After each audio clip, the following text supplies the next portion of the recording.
This is Dr. David Bauer in his teaching on Inductive Bible Study. This is session number 17, James chapter 1, verses 5 through 15.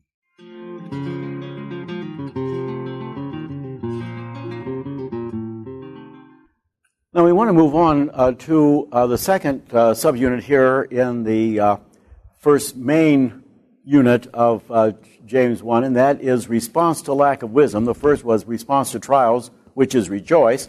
Now response to lack of wisdom, which is prayer, the prayer of request for wisdom, chapter 1, verses 5 through 8.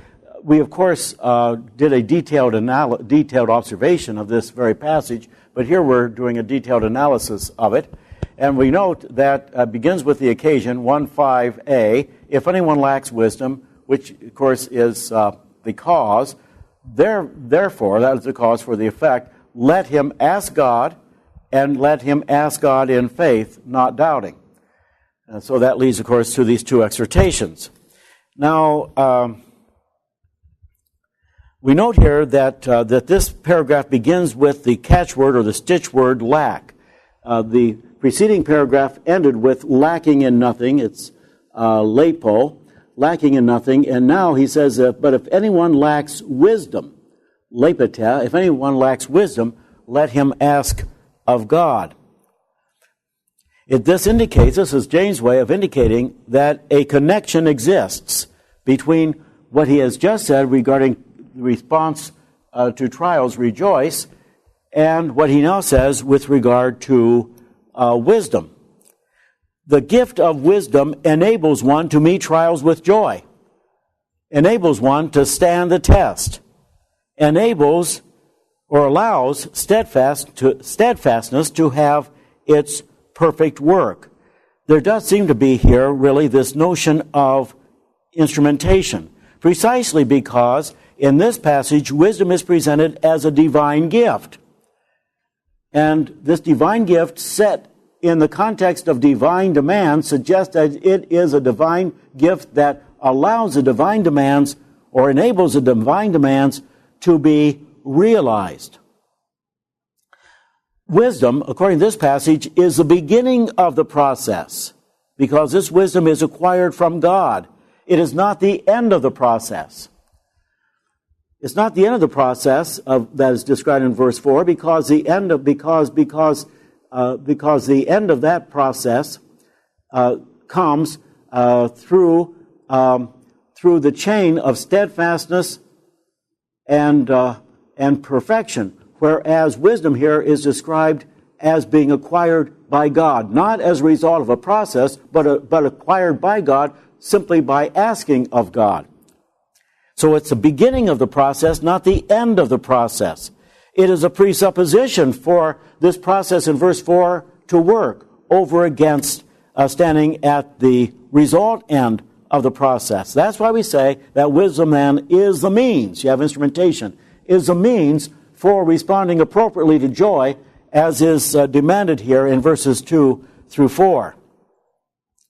Now, as I say, this connection is indicated by the context here, but is also indicated by Old Testament and intertestamental connections. Both the wisdom tradition, for example, Job, and the apocalyptic tradition, for example, the Testament of Joseph or 4th Maccabees or the Qumran material, makes it clear that wisdom is the means, is a divine means for fulfilling the divine demands, and especially the divine means for fulfilling the demands of endurance. This is a common Jewish notion. This kind of wisdom helps both to understand or know the true character and potential of trials. That's a reality. To understand the true character and potential of trials, the reality, and also to act on this knowledge, to know the reality and to act on the reality. The perception of and acting out of reality is the essence of wisdom.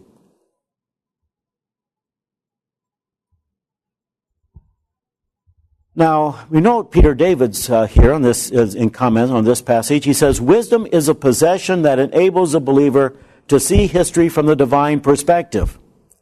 And I would add, to act on this perception. The Venerable Bede put it this way: how am I able to see trials in their true light? It needs a higher wisdom. Now, the main point of this paragraph, of course, is that this kind of wisdom is acquired by the prayer of faith. It is acquired by prayer to God, and hence it is a divine gift, not inherent in humans or even in Christians. It is not automatic in the Christian life. It does not come with the Spirit. Incidentally, in terms of theological implications, this reminds us that not everything we need to perform the Christian life is implicit within the event of conversion itself. That there is acquisition, that there is grace acquisition that comes subsequent to conversion and makes endurance and perseverance possible. So it is a divine gift, not inherent in humans or even in Christians, but is supernatural and transcendent. The reference to praying to God for this wisdom may be an allusion to Solomon, the representative wise man, and the story of his acquisition of wisdom in 1 Kings chapter 3. He prayed for wisdom.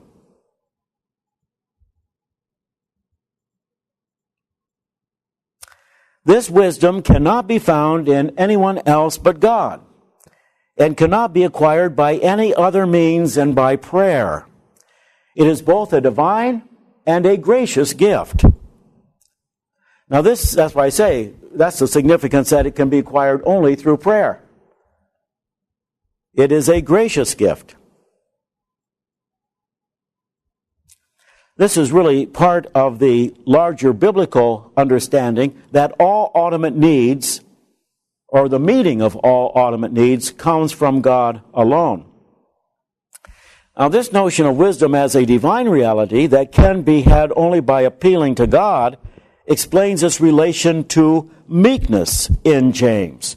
For example, in 3:13, who is wise and understanding among you? By his good life, let him show his works in the meekness of wisdom. And for that matter, by humility as well. Therefore, put away all filthiness and receive with and rank growth of wickedness, and receive with meekness the implanted word which is able to save your souls. This stands over against worldly wisdom, that far from being meek is self-centered and self-sufficient. 3:14.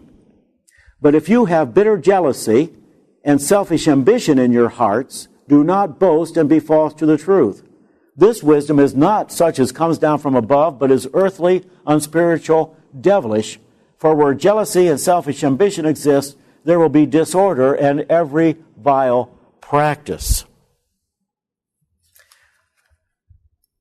This worldly wisdom emphasizes a sense of our own power and importance and potential, and is thus linked to selfishness and self-aggrandizement.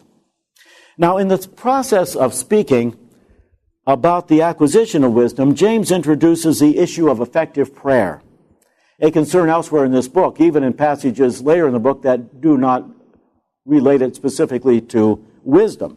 But he's interested in the whole business of prayer as such. And that is introduced here in a general way in our passage. This, of course, is developed in 4:1 through 10 and in 5:13 through 18. Apparently, James had a concern to address the issue of why prayers are not answered. Thus, what he says in 1:5b through 8 has application to prayer in general, but it is specifically related to prayer for wisdom. He begins with wisdom here because that is the most urgent need that persons need to pray for. Now, as I say, he goes ahead and says, ask God. The first exhortation is to ask God with emphasis upon the prayee, that is to say, God, the direction of prayer, which is divine, the divine aspect, which he substantiates both by description of the character of God, who gives generously and without reproaching, and the result, it will be given to him. So we begin here then with noting something about prayer and the character of God. We note that James begins with theology, that is to say, with the doctrine of God. The reason why one should ask God is because of the character of God, especially God's character as giving one. Notice the participle, who gives generously and without reproaching. Now, two things are said about God here. First, he gives generously. That's the way the RSV translates it. The word is hoplos. There are actually two possibilities for the meaning of this word. This involves preliminary definition, incidentally, as well as word usage. There are two possibilities. One is generously. That's the way the RSV translates it. That is extent of giving. He's not tight-fisted. The other possibility for the meaning of this word is simply. That is to say, with simplicity rather than complexity. That is, wholeheartedly. The first has to do with the extent of giving, the second with the attitude towards giving. That is to say, in terms of simply, wholeheartedly, without mental reservation, without hesitation, without calculation, without divided mind, comprehensive desire to give. I actually think that B here, the second definition, simply, wholeheartedly, without mental reservation, without hesitation, with undivided mind, comprehensive desire to give, fits better within this context, where the issue is not the extent of giving, but the desire to give. But really, of course, both may be involved and are related to each other, because a wholehearted desire to give will result in extravagant giving. Now, also, it says here with regard to God, this verse declares that he gives without reproaching, by which he means without grumbling or complaining. Anaidizo is a verb here, without grumbling or complaining or reproaching. God will not respond to our asking in a way that in the slightest extent, demeans us, or with the slightest indication of his disapproval. He will not respond to our asking him in a way that to the slightest extent demeans us, or with the slightest indication of disapproval. God's commitment to his people is total. His commitment to giving is total. There is not a speck of reserve in God's desire to give.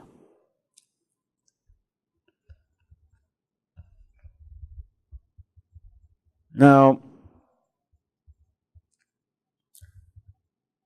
this may stand in contrast to human givers, especially the wealthy, who are described in 1:9 through 11, and more especially in 5:1 through 11, who hold back wages that properly belong to those who labor for them. I might just say, in terms of implications which lead really in the direction of application, there are two things I think that we can, two things among many others that we could take away from this description of God here and his attitude towards giving. And one is that this argues against a kind of foxhole faith, a kind of attitude that bargains with God in order to get from God what we desperately need. We do not have to bargain with God. As a matter of fact, it's an affront to God and an expression of deep-seated suspicion of a lack of complete goodness on the part of God to even think about bargaining with God for the gifts that we need from him. I think it also argues against an idea that God somehow does not want us to ask for all things that we need or even properly desire. My own father, who's been dead now for some years, but who had I must say, and I appreciate this about him, had a very healthy attitude towards the sovereignty of God. But I think what he thought here was wrong is that it is improper. It's actually an affront to God to go to God in prayer and asking God for things that are not absolutely necessary or essential. Things that are of concern to us but are not of world-shaking significance. Here really the suggestion is quite the opposite, and that is that God delights in us and in our asking Him for what we need and even what we desire within a proper compass. Now, he also deals here with prayer and the character of the prayer. So, ask in faith, he says, not doubting. This moves from a focus upon the prayee, God, to the prayer, and of course it deals especially with the manner of human prayer, and he substantiates this time both in terms of the character of the doubter and the result, even as he substantiated this first exhortation by appealing positively to the character of God and the positive result. He now substantiates this exhortation by describing negatively the character of the doubter and the negative result. Don't let that person assume that he will receive anything from the Lord. Now, this balancing of the prayee with the prayer and the character of God with the character of the prayer implies a relational and personal and synergistic model of prayer over against a magical or mechanical or ritual model of prayer. Prayer and receiving answer to prayer is neither wholly God nor wholly human, but involves a dynamic relationship between the two. The issue is not form of prayer, but interpersonal dynamics as they pertain to prayer. The contrast, and note here, he says, the contrast is, let him ask in faith with no doubting. Again, you have a contrast that particularizes. So, let him ask in faith. Well, what that means specifically is no doubting. And by the way, exclusive scope, no doubting at all. That is to say, there is to be no internal debate within the mind of or the heart of the person, of the prayer, going back and forth in judgment. This contrast indicates the character of this faith. It is to have no trace of doubt whatsoever. This doubt points to a basic and essential distrust of God. That's the meaning of diakrinomai here, of doubt here. A basic and essential distrust of God. The context makes that very clear. Especially a distrust of God's goodness and His absolute givingness, His absolute commitment to giving. It is not doubt regarding receiving a specific thing. Note that the doubter is described as one who supposes he will receive what he has asked for. It is possible to doubt and to presume upon God at the same time. You have a contrast here between true faith and supposition. No, this is a basic distrust of the person of God. The whole attitude of this person towards God is divided. This person has no real faith in God at all, because this person separates confidence in receiving what is asked for from confidence in God. Now, this person is described as double-minded. Note the description of the double-minded man in 4:8. Again, the importance always of interpreting passages in light of broader book context. But this is not the only time that dipsukos, double-minded, is mentioned by James. He actually expands upon it in 4:8. Draw near to God, and God will draw near to you. Cleanse your hands, you sinners, and purify your hearts, you men of double mind. Notice you have parallelism here, so that men of double mind is parallel with sinners. Cleanse your hands, you sinners. Purify your hearts, you men of double mind. Be wretched and mourn and weep, he says to the double-minded. Let your laughter be turned to mourning and your joy to dejection, and the like. So the double-minded person in 4:8 is a sinner, impure or corrupt in heart, with dirty hands, an enemy of God. Going back, by the way, there, in that context, to 4:4. Do you not know that friendship with the world is enmity with God? Whoever therefore wishes to be a friend to the world makes himself an enemy to God.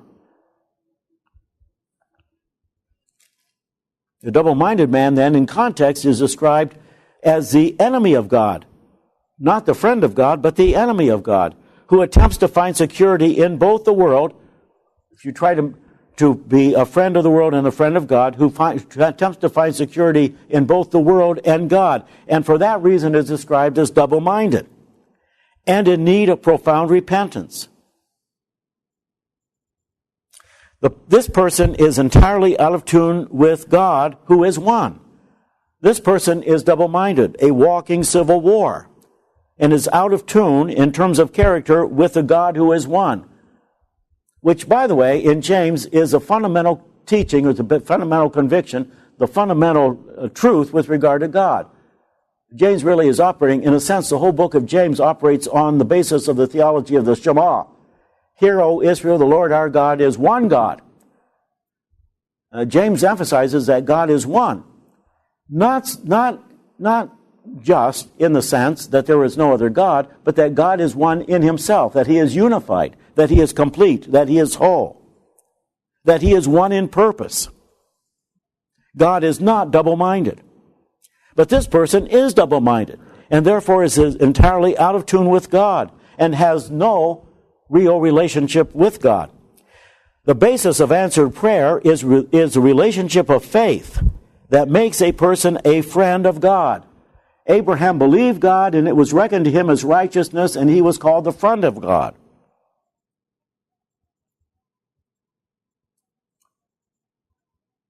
So the basis of answered prayer is relationship of faith that makes a person God's friend and causes that person to relate to God as Father. 1:17.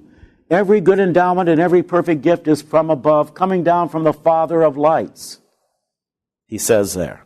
So, really, there is no middle ground, as far as James is concerned, between faith and no faith. A person who doubts is essentially out of faith and is called upon to repent, as we saw there in chapter 4.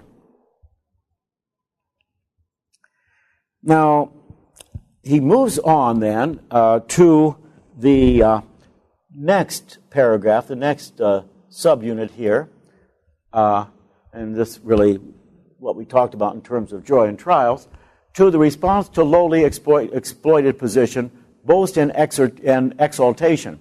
Now, once again, he begins with the exhortation and moves to the substantiation.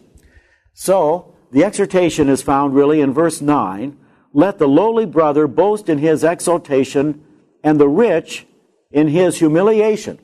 And then you have the substantiation, because like the flower of the grass he will pass away.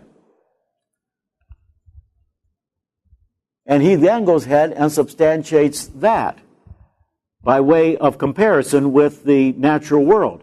For the sun rises with the scorching heat and withers the grass, its flower falls and its beauty perishes, so will the rich man fade away in the midst of his pursuits. Now, in the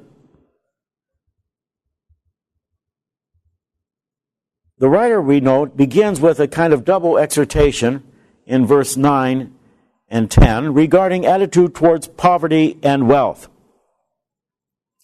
And incidentally, I think when he moves here to verses 9 through 11, he's actually talking about one type of trial, which is a trial of poverty, and about two temptations, two types of temptations that relate to poverty and wealth. There is temptation implicit in poverty, and there is also temptation implicit in wealth. But he begins with a double exhortation here regarding attitude towards poverty and wealth. The first part of this double exhortation is the exhortation to the lowly brother. Notice he refers to him as a lowly brother. This person is a brother, a Christian. What he says here, then, does not apply to the poor in general, but to the Christian poor. Now, the term poor, tapenos here, usually means low or humble.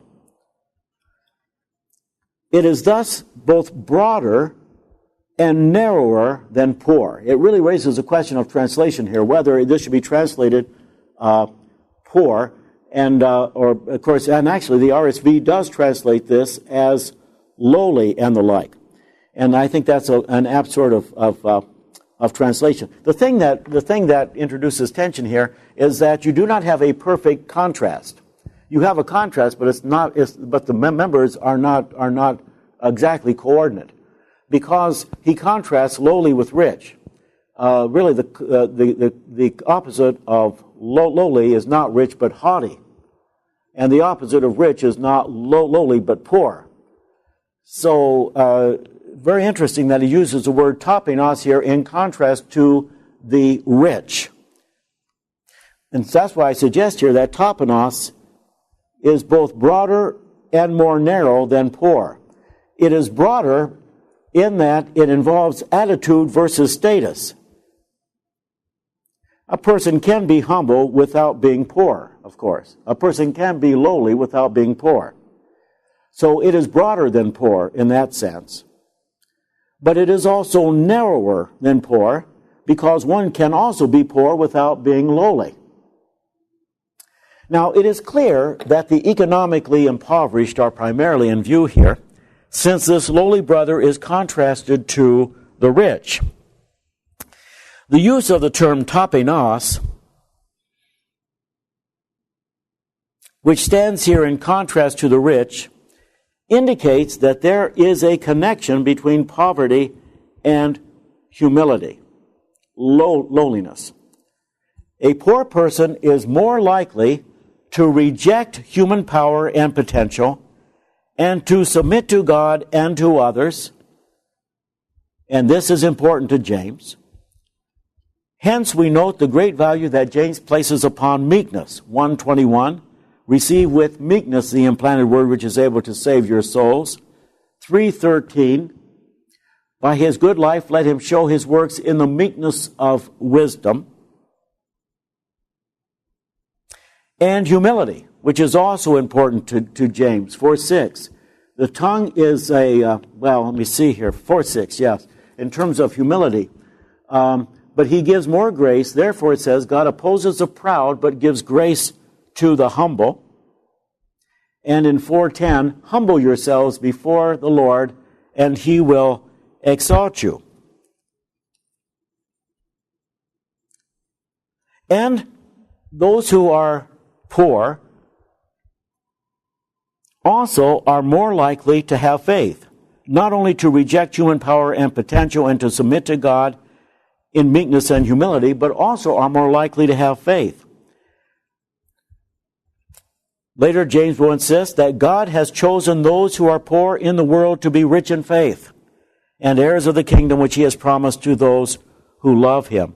Note that both faith towards God and love of God are linked to poverty. And in the biblical tradition, especially the Psalms and the wisdom tradition, a connection is often made between poverty and piety, so that the poor person is synonymous with the pious person, and the like. So that in the Old Testament, it's not unusual for poor and righteous to be used practically interchangeably in passages. And the reason is that piety is understood primarily as trust in God. That's what James picks up on this later in chapter 2, when he says that God has chosen those who are poor in this world to be rich in faith. That piety is understood primarily as trust in God, as faith in God. You find this, for example, in Psalm 86, 1 and 2.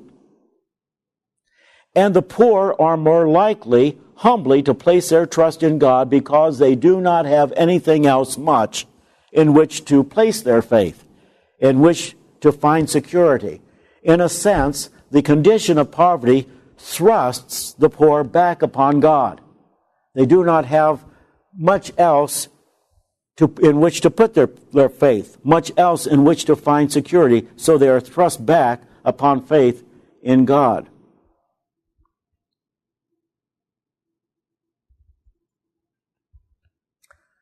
Now, in the Old Testament, of course, it was quite clear that although this connection between poverty and poverty is often made, it is not an absolute one. It is possible, given the profound corruption of the human heart, for persons who do not have much else in which to put their faith or their confidence or their security to find something else besides God to do so. So it's not an absolute sort of connection. And that's, by the way, I think why you do not have a perfect sort of contrast here. James wants to emphasize lowliness and humility, and he relates lowliness and humility to material impoverishment, but he doesn't want to make an absolute identification between the two. But he does want to indicate the connection between the two. Now, the fact that tapenos, over against a word which means poor, like tokos, stands here indicates that poverty per se is not good or necessarily redemptive, but rather humility and lowliness of spirit are. This lowliness of spirit is related to poverty, but is not identical with poverty. Poverty tends to lead to lowliness of spirit, but does not necessarily result in lowliness of spirit. By the way, in this regard, it's important to remember what James will say in the second chapter of his book, where the relatively poor assume the role of oppressors of those who are poorer even than they are. Where someone who is poorer than the worshipers in the Christian congregation comes in, and those who are themselves relatively poor mistreat and oppress those who are abjectly poor.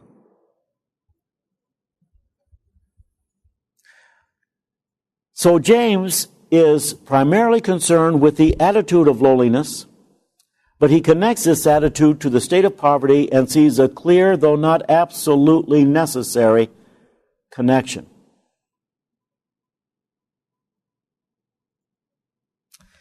Now, those Christians who find themselves in a lowly position are called upon to act. This is the exhortation. They are to boast in their exaltation.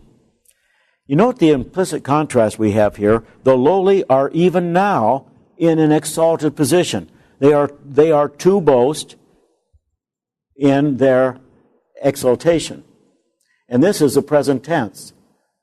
Not future tense, but present tense, although it is, of course, the exhortation which has a kind of future orientation. But there's no suggestion of that he has in mind primarily eschatology here. They are even now in an exalted position.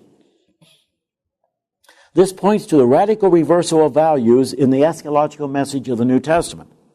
Those things that are viewed by the world as of no account are the most valuable things in the kingdom.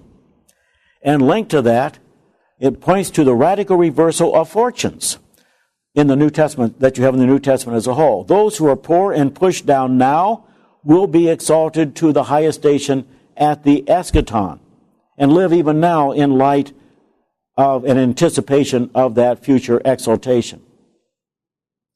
So you have both the notion of the reversal of values and the reversal of fortunes that is part and parcel of New Testament eschatology. Really, by New Testament eschatology, I mean here realized eschatology, the presence of the kingdom even as it is here now. Now, this points, of course, to the limits of the present age. James is exhorting those Christians who find themselves in a lowly position now to view life from the eschatological perspective of reversal of values. This is present eschatology. What God has turned values on their head, what the world, what human beings in general see as valuable and as honorable is seen as invaluable and shameful in the sight of God, and the reversal of fortunes over against a worldly perspective that assumes that ultimate reality resides in the superficial appearances of the here and now. This is God's way, this business of, in a sense, mocking, human valuing, and human sense of fortune. This is God's way of pointing to the fleeting, penultimate, and relatively second character of the present age. Thus, the lowly are called upon, as we say, to act. They are to boast or glory in their exaltation over against the false and immediate exaltation of the wealthy. This means that, first, they recognize the true and ultimate exaltation. What is the exalted position in God's eyes, and view themselves and their lowliness from that point of view, over against a false and immediate exaltation of the wealthy. Rejecting superficial appearance and that which is fleeting over against that which is real, that which lasts. But it also means that they commit themselves entirely, including emotionally, to the true and ultimate exaltation which they experience now and which will be completed at the eschaton. That they orient their whole lives around this truth of God's exalting the lowly. Now, of course, it also involves here, specifically, the avoiding of covetousness and the desire to possess. This is part of, we're trying to unpack what's meant by this exaltation. Let the lowly brother boast in his exaltation. Specifically involves avoiding covetousness and the desire to possess, which is always a temptation to find on the part of those who find themselves without. Avoiding the temptation to become rich, 4:1 through 10. Of coveting. Also, it involves more specifically enduring with joy and steadfastness the oppressions and afflictions that are inherent in this lowliness. Verses 12 through 15. And it involves waiting for the vindication of God against those who would exploit them, over against assuming a violent and vengeful attitude towards their exploiters, which James will pick up on and bring the changes on in 5:6 and again in 5:7 through 11. Now, at this point, let me just say this notion that they are to exalt in their exaltation by waiting for the vindication of God against those who would exploit them, who rob them, who take advantage of their poverty and their vulnerability, over against assuming a violent and vengeful attitude toward their exploiters. As I say, he develops this in chapter 5, verses 6 and 11, does involve, of course, a kind of difficulty. It may lead to passivity and acquiescence in the face of social oppression. Where is a desire, where is the call for social justice in the face of this kind of oppression of the poor and the vulnerable? Simply wait for God to act. Many would take exception, of course, to this counsel of James, saying that this is a way of keeping the poor in their place, of allowing injustice to continue unabated on its way in the world. But here, in chapter 5, the emphasis seems to be upon rejecting a violent sort of response. In fact, James is concerned to address the issues of poverty in significant ways. And I think this is suggested, for one thing, in chapter 2, verses 14 through 17. What does it profit, my brethren, if a man says he has faith but has not works? Can his faith save him? If a brother or sister is ill-clad and in lack of daily food, and one of you says to them, go in peace, be warmed and filled, without giving them the things needed for the body, what does it profit? So faith by itself, if it has no works, is dead. Here he indicates that true faith will express itself in caring for the poor. That is to say, addressing the issue of the needs of the poor, addressing the problem of poverty. The implication, I think, is quite clear that one addresses the problem of poverty, expresses faith by addressing the problem of poverty, to be sure, by giving to the poor, which of course is what is mentioned here, but also by addressing and by meeting head on those realities in society that produce poverty in the first place. So in the end, it seems to me, if you look at James as a whole, he has really little patience with a kind of passivity in the face of social injustice that simply waits for God to act and does nothing in the meantime, but actually one that, out of faith, does act to bring about positive change, and the kind of positive change that actually addresses at its roots the issue of poverty. Now he goes ahead also here and exhorts the rich. Let the rich exalt in his humiliation. Now the interpretive issue here is whether the rich here is also a brother, a Christian. He says here in verse 9, let the lowly brother boast in his exaltation, and let the rich in his humiliation. Notice he doesn't say rich brother, but he also, but on the other hand, the contrast may suggest that he had that we are to supply brother. Let the lowly brother boast in his exaltation, and as a corollary of that, the rich brother in his humiliation. Now, I could go into a great deal of detail with regard to this, but let me just mention here that biblical scholars increasingly are understanding the significance of what's called phraseological point of view. That is to say, the way certain words are used within a book. It so happens that the word rich, which in Greek is plutos, the word rich in James is never used of Christians. But when James wishes to speak about Christians who have means, he talks about them in ways that avoids the word plutos. So on that basis, I would say that plutos here in this passage has to do with the non-Christian rich. For example, he will say in 2:6, is it not the rich who oppress you? Is it not they who drag you into court? Is it not they who blaspheme the honorable name which was invoked over you?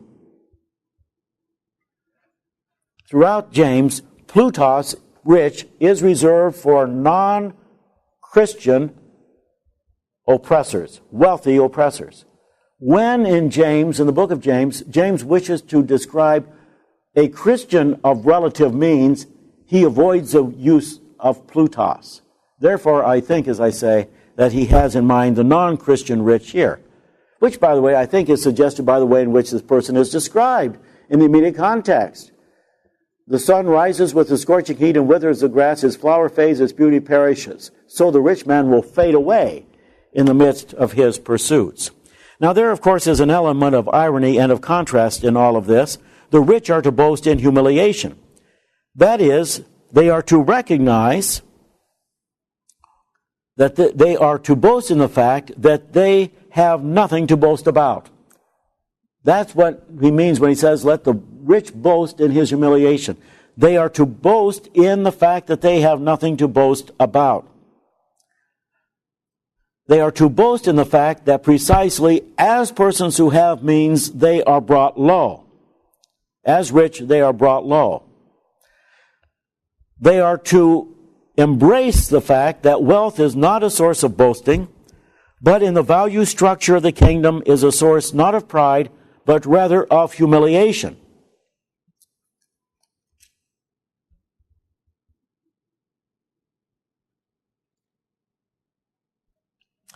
Which involves specifically, one, that they should entirely cease their exploitation of the poor. This is part of what's involved in let the rich man exalt in his lowliness or his humiliation. The specific content of this, according to the broader book context, is that they should entirely cease their exploitation of the poor, 5:1 through 6, which James may well consider to be typically a corollary of wealth, and two, that they should cease their presumption regarding the future, 4:13 through 17. Now, I do think that in 4:13 through 17, he's talking about the Christian wealthy. In this passage, he does not use the word plutos or wealth, but nevertheless, he talks about the danger of wealth here in terms of presuming upon the future. Come now, you who say, today or tomorrow we will go into such and such a town and spend a year there and trade and get gain, whereas you do not know about tomorrow. What is your life? For you are a mist that appears for a little time and then vanishes. Instead, you ought to say, if the Lord wills, we shall live and we shall do this or that. As it is, you boast in your ignorance. All such boasting is evil. So they should cease their presumption regarding the future, recognizing that in spite of their wealth, God is still the one who is in control of every facet of their lives. The deception of riches or wealth is that because they have control over material things, they are inclined to believe that they have control over everything. James wants to correct that and to insist that their future belongs to God. Third thing that's involved more specifically on the basis of broader book context in terms of this business of the wealthy, of the rich, exalting in lowliness, humility, is that it involves their recognizing the value that God places upon the poor and orienting their attitudes and actions towards the poor around God's favor towards the poor. As he will say in 2:5, God has chosen those who are poor in the world to be rich in faith and heirs of the kingdom which he has promised to those who love him. And fourth, it involves their giving sacrificially, sharing sacrificially with the poor, 2:14 through 17.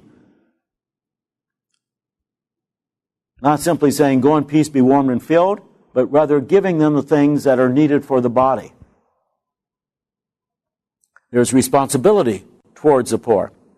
Now, the exhortation to the wealthy and also to the lowly is substantiated here in verses 10 and 11, 10b through 11.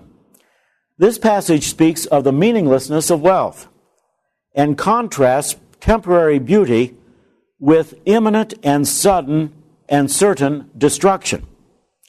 The comparison with the beautiful flower, almost certainly the euprepia, probably what we would know as the anemone and cyclamen, indicates the allure of wealth and of the life of wealth and of the life of the wealthy, both materially and socially. It's a beautiful thing, or appears to be, superficially, a beautiful thing. This life of wealth, the life of the wealthy. Materially, what one experiences and enjoys materially, but also the social standing that it affords on the surface. But such beauty is superficial. It will not survive the penetrating rays of the sun. Thus, James points to the meaninglessness of wealth in the face of death. He does this here. He will develop it in 4:14. What is your life? He will say in 4:14. For you are a mist that appears for a little while and then vanishes. He's really talking about death as judgment upon the rich. Death serves to relativize radically the value of wealth. And he compares this business of the meaninglessness of wealth in the face of death to the withering of the sun, which points to the power of God and the judgment of God. The course of the sun and its heat are presented as certain and natural. God's judgment is reflected in the natural processes, including the process of death. Again, 4:13 through 17. This judgment of God manifested in death itself points to the eschatological judgment that God will bring upon the haughty rich. The fact that death is judgment upon the ultimacy of wealth actually anticipates the end-time judgment of the rich who exploit the poor, according to 5:1 through 11. So he says here in verse 11, so will the rich man fade away in the midst of his pursuits. Again, he emphasizes the suddenness of the passing away. And probably here, of course, as I say, the suddenness of death. Now, this leads us then to the next subunit here, which is a response to trials. He goes back to, he began with response to trials, rejoice. Now he comes back to response to trials, endure, in verses 12 through 15. Here he begins with a beatitude, really, makarios. Blessed is a man who endures trial. And again, the word here is perismon. Blessed is who. Here he brings hupomeneo, and perismon, these two key words in this portion of James 1 together. Is the one who endures, hupomene, perismon, trial. For, he says, he will receive a crown of life that God has promised to those who love him.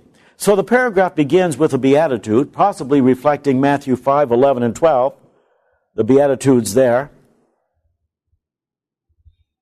And particularly, of course, in Matthew 5, 11, and 12, blessed are those who are persecuted for righteousness' sake, for theirs is a kingdom of heaven. There is, of course, a good bit of echoing of the gospel tradition, especially Matthew's gospel, in the epistle of James. And yet it's a kind of echoing that suggests not so much that James knew the gospel, the writer of this book knew the gospel of Matthew, but perhaps was acquainted with the sayings of Jesus that found its way into Matthew as well. Here the word makarios, which in the New Testament typically relates to the future, as well as the immediate context, indicates that future eschatological reward is emphasized here versus a present reward of endurance that was the emphasis in chapter 1, verses 2 through 4. I would note also the connection of this passage to 5, 7 through 11, especially the end of Job, who was better off at the end of his trials, having remained steadfast through his afflictions, than at the beginning. Matter of fact, we just remember what he says there in 5:11. Behold, we call those blessed who were steadfast. Hupomeneo, same language that he uses here. You have heard of the steadfastness of Job, and you have seen the purpose of the Lord, how the Lord is compassionate and merciful. So again, this is an allusion to Job, who was better off at the end of his trials, having remained steadfast through his afflictions, than at the beginning. He had several times more children and cattle and wealth than he had at the beginning. All of this points to the idea really of transcendent reward. The assurance of future eschatological reward described here provides a basis for the exhortation to present joy put forward, of course, in verse 2. Now the word test, for when he has stood the test, dokimos, does not point to the process of testing as dokimion. Notice a close connection between these two words, but they are two different words. The word test here is dokimos. It does not point to the process of testing as dokimion did in verse 3, but to a kind of exam, which one may or may not pass. It involves not so much purification as the process of testing back in verse 2 and verse 3 did, as not so much purification, the process of testing, as evaluation. That is divine approval at the end. Here then, there is an emphasis here upon end-time reward. The crown of life, which is really, in Greek, it's a genitive of apposition, the crown which is life, the crown which is eternal life. Eternal life understood as a crown, and possibly as a victor's crown. The crown of victory. Having finished the race, typically in the Greco-Roman world, one received the crown of wilted celery and the like. And here he may have in mind, as I say, that kind of thing. Although you probably have deliberate ambiguity of language, because part of the eschatology of the New Testament is to emphasize that the righteous ones who will enter into eternal bliss at the end, will experience eternal bliss in terms of co-regency with Christ, will reign with Him. Those who conquer also, as a reward for their conquering, will reign. Incidentally, pious Christians often speculate about what we will do in heaven and the like. But one thing that's not often mentioned in those kinds of pious speculations is rule or reign. But that is a major emphasis within the New Testament as a whole.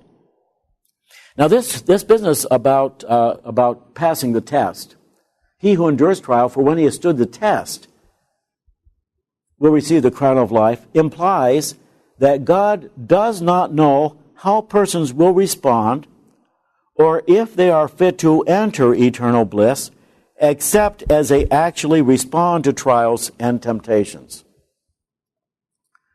God must be satisfied as to their fitness for eternal reward. That, incidentally, is a major theme within the Scriptures. You know, when we were talking about summarization, we use as an example Judges the other day, and particularly Judges chapter 2.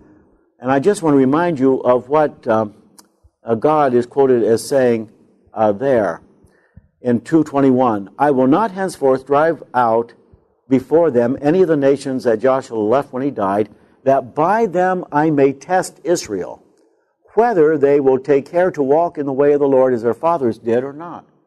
And this really, the implication of this is very clear, and that is that God really does not know what people will do until they are confronted with this kind of testing. So that God tests in order that God will know really their hearts.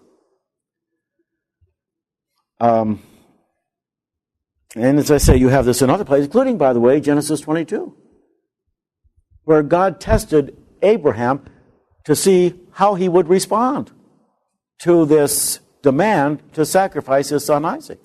And you remember what the angel of the Lord, who really speaks the word of the Lord, says in the wake of Abraham having performed well, having begun the process of sacrificing Isaac. Now I know. Now I know. Now, of course, this stands in some tension with the whole doctrine, which is certainly a scriptural one, of the omniscience of God, that God knows all things.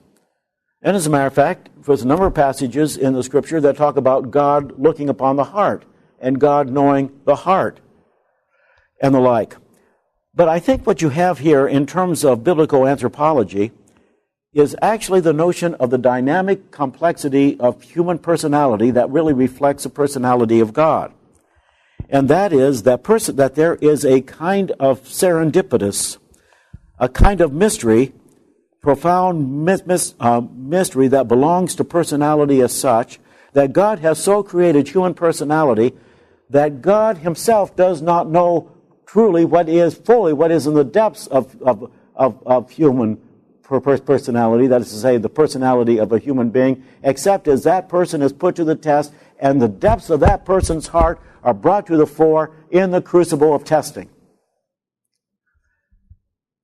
The technical, philosophical way of putting it is that God may not possess middle knowledge, as it were. That is to say, God knows what people will do, but he doesn't know what people would do.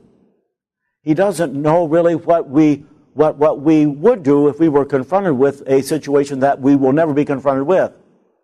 Although in his foreknowledge he knows what we will do, but only as we are tested, as we are put to the test and the like. I don't really think that this points to any diminishment of the sovereignty of God or the omniscience of God, but what it does point to is the decree of God, the will of God, to create human beings who are truly persons and reflect the personal character of God himself. And one of the characteristics, one of the aspects of personhood is a kind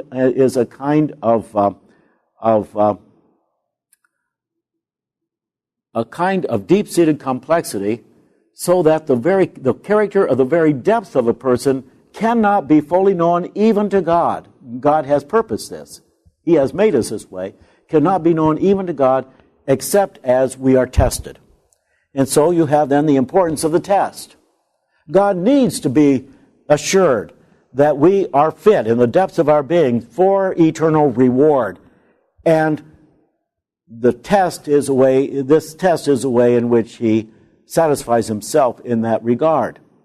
Blessed is a man who endures trial, for when he has stood the test, when he has passed the test, he will receive the crown of life which God has promised to those who love him. Now, what we call the crux interpretum, the crucial interpretive issue here of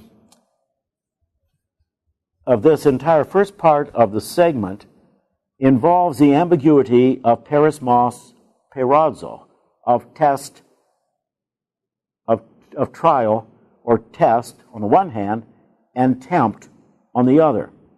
Because this word, perismos, perazo, can be translated either trial or testing, let's say external afflictions, or temptation, the luring towards sin.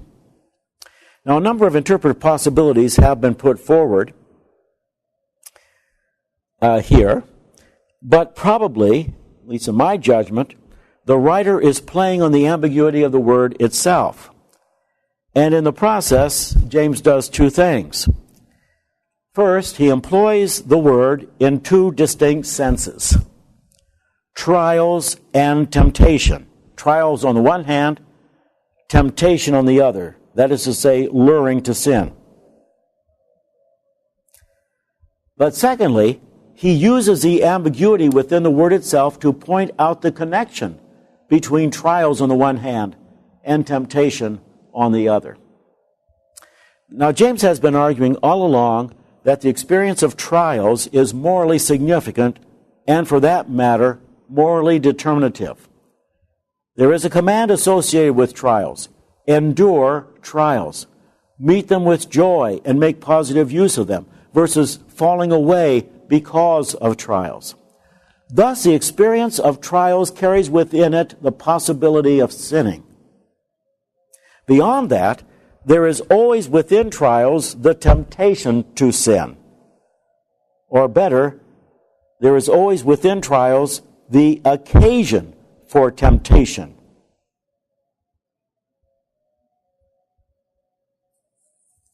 There is the occasion for temptation within trials. There is always within trials a temptation to sin, not to endure, but rather to disobey the command of God. So, verse 13 continues, let no one say when he is tempted. Notice trial, perismos. Now, let no one say when he is tempted, perazo, using the same word in a different sense, but connecting the two.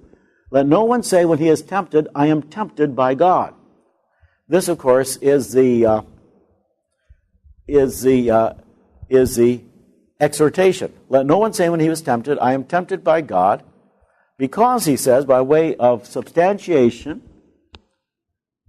God cannot be tempted with evil, and he himself tempts no one. That's what God does not do. That's where temptation does not come from. But then he goes in and talks about where temptation does come from. But each person is tempted when he is lured and enticed by his own desire. Then desire, when it has conceived, gives birth to sin, and sin, when it is full grown, brings forth death.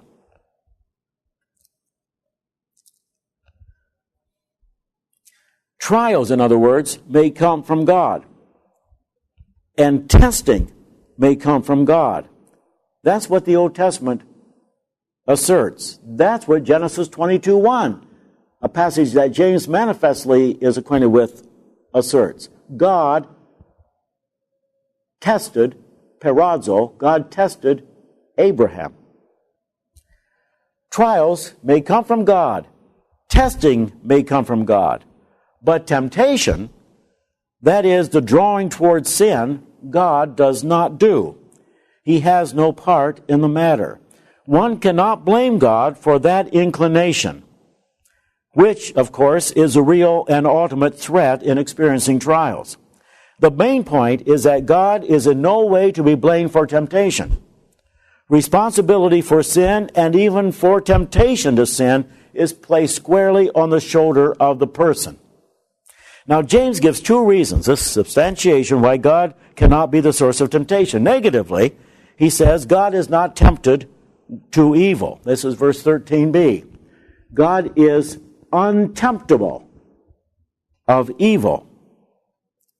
Probably, in context, the point is this.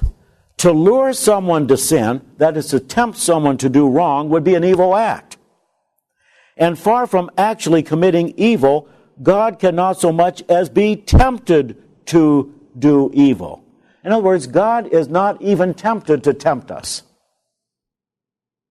The conclusion, then, is that God tempts no one. If God cannot even be tempted to tempt us, then the argument is from the lesser to the greater, argumentum a fortiori, God certainly does not tempt us. But positively, he does substantiate this by talking about where temptation does come from. Here, James refers to Jewish theology. This is where historical background is really essential. Because he refers here to Jewish theology, especially intertestamental and first century Jewish theology. Of course, James is a Jewish Christian book. He refers to Jewish theology, which was reflected in the Old Testament, but which came to full expression in the intertestamental period. This is why he brings in the notion of desire. But each person is tempted when he is lured and enticed by his own desire. Then temptation comes from our own desire, being lured and enticed by desire. Now, the idea of desire, which in Hebrew is yetzer,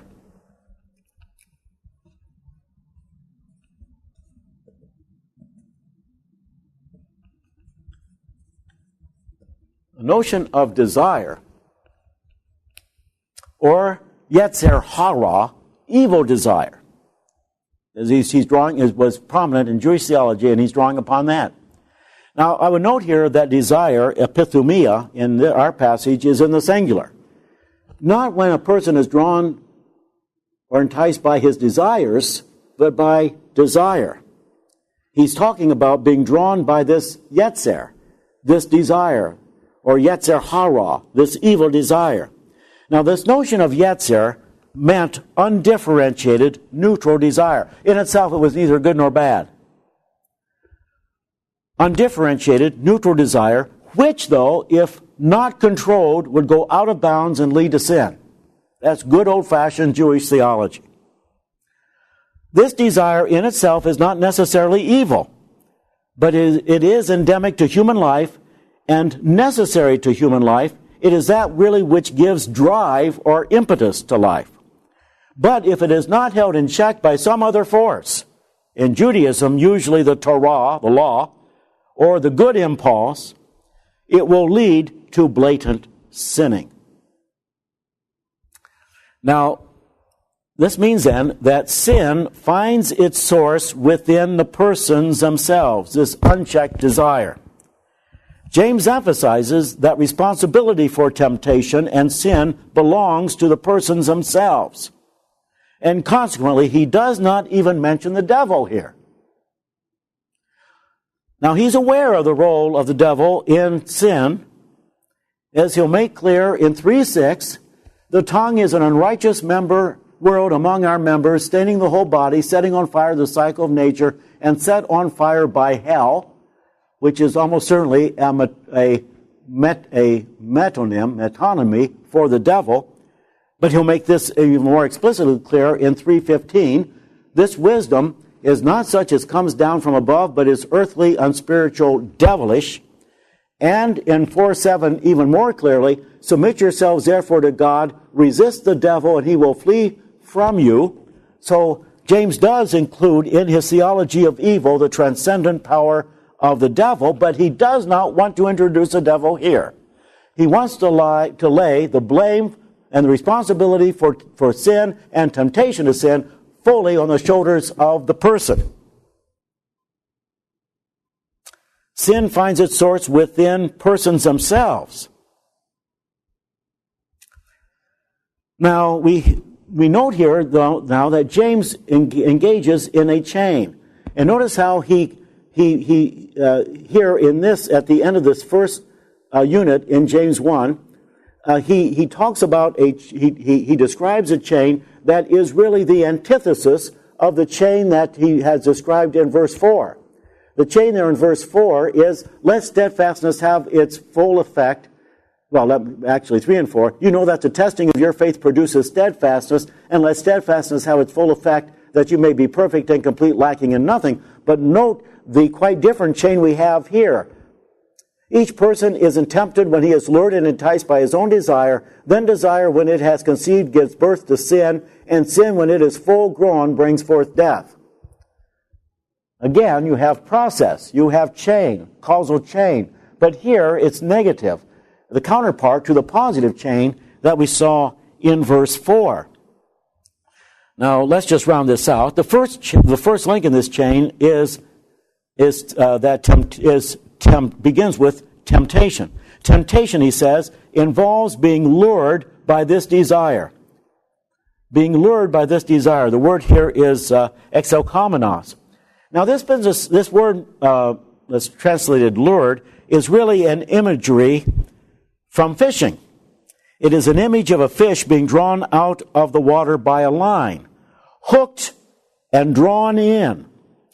The emphasis here then is upon lack of control.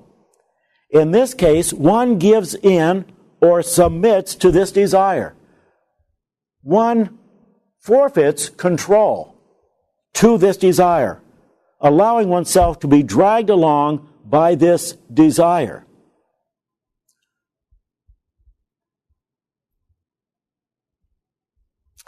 Now, temptation also involves being enticed, being lured and enticed. The word here is deliazo. This comes actually from the realm of hunting. It's the image of an animal attracted to a trap by bait. The emphasis here is upon immediate pleasure. Really, the notion of being mesmerized by this desire. Being mesmerized with no awareness or concern for the ultimate consequences. It's the image of one who is dazzled by the allure of the object of his or her desire. This implies the great appeal and power of temptation. No awareness or appreciation of the consequences. It blinds us to the consequences. Now, this leads really to the second link here, where he says, beyond each person is tempted when he is lured and enticed by his own desire, then desire when it has conceived.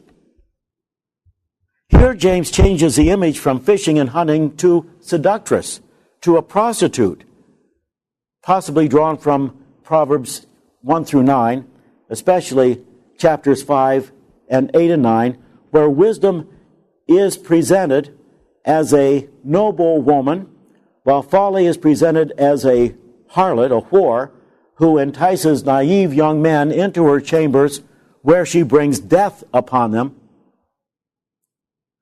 The image really is that of having sex with a prostitute who actually has a child out of this desire. James presents desire that is out of control as a prostitute, or at least as a loose, wanton woman who gives birth to an illegitimate child, the child of sin. This leads to the third link. And sin, when it is full grown, brings forth death. But here in this third link, James emphasizes that sin is not the end. For this child, sin, which is described as a child here, grows up. You have complete or full development of sin, apotaleo. All the ugliness and destruction that is implicit in it at birth comes to full development and fruition.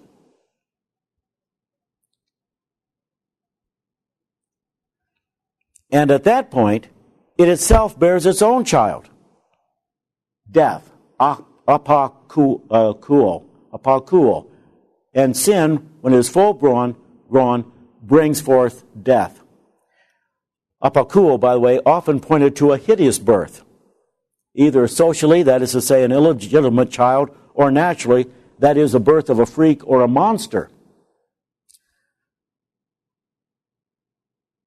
So again, you have James beginning this main unit here in James 1 with a chain, a positive chain, verse 4, trial, endurance, life, ends, though, with a quite contrasting chain, desire, sin, death. The point is clear. All persons are involved in a process. The issue is, what kind of process, what kind of chain are you in? The chain of verse 3 and 4, or the chain of verse 15? Okay, let's pause here and come back to the rest of James 1 in the next segment.